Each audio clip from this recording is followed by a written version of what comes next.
Wow.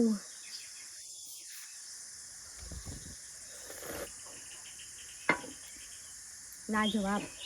माझ्या reactions बघून तुम्हाला कळलंच असेल की हा गोळा किती टेस्टी झाला आहे तो.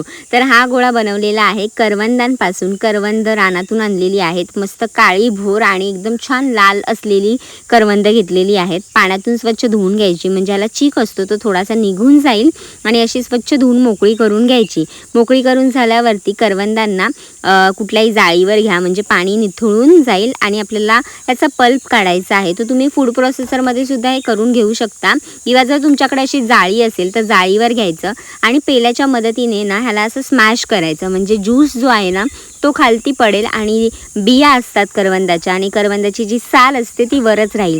आपल्याला फक्त पल्प घ्यायचा आहे गोळा तयार करण्यासाठी. बघा मस्त गुलाबी रंगाचा हा असा पल्प पडतोय करवंदांमधून, खूप सुंदर आहेत.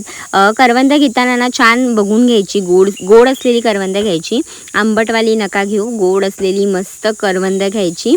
त्यात थोडीफार तुम्ही सफेद जी असतात आतमधून ती वापरलात तरीसुद्धा चालेल, पण छान अशी लाल रंगाची घ्या, त्यानेकरून आपला जो गोळा आहे तो एकदम मस्त दिसेल आणि टेस्टी पण लागेल. तर इथे ना असं बघा सगळा जो पल्प आहे तो मी काढून घेतला आहे कढईमध्ये. आणि आता हा जो पल्प तयार झालेला आहे तो आपल्याला एका भांड्यामध्ये काढून घ्यायचा आहे. एका भांड्यामध्ये काढून घेतल्यावरती त्याला गरम करायचं आहे, थोडं साखर घालायची आणि साखर विरघळेपर्यंत हा जो सिरप आहे तो मिक्स करून आपल्याला ढवळत ढवळत छान घट्ट होईपर्यंत शिजवून घ्यायचा आहे.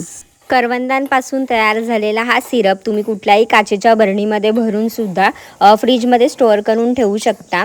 हा खूप दिवस टिकतो. तुम्ही हा जॅम म्हणून सुद्धा वापरू शकता. जॅम करायचा असेल तर जरा जास्त थिक करायचा. आता आपण गोळ्यासाठी हा सिरप तयार करतोय, म्हणून हा असा सिरप करून ठेवायचा. याचा तुम्ही ज्यूससुद्धा करू शकता. थंड पाण्यामध्ये हे सिरप घालायचं, मिक्स करायचं, छान ज्यूससुद्धा तयार होईल. तर आता हा सिरप जो आहे तो तयार झालेला आहे.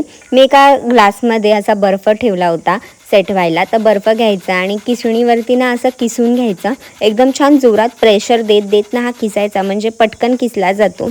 आता जर खूप हाताला थंड वाटत असेल तर तुम्ही एखादा स्वच्छ कपडा घ्या आणि त्याने हा बर्फाला पकडून मस्त असं किसून घ्यायचं. किसल्यावरती ना आपल्याला बर्फाचा गोळा तयार करण्यासाठी जो बर्फ हवा आहे तो तयार होईल. जसं आपण बाहेर खातो बर्फाच्या गोळ्याच्या गाडीवरती, तसं सेम हे तयार होतं. काडी लावा किंवा चमचा लावा आणि हे असं हाताने किंवा तुम्ही ग्लासमध्ये सुद्धा हे भरून छान असं टॅप करून घेऊ शकता. मी हे असंच खाणार आहे कारण मला हे असंच आवडतं.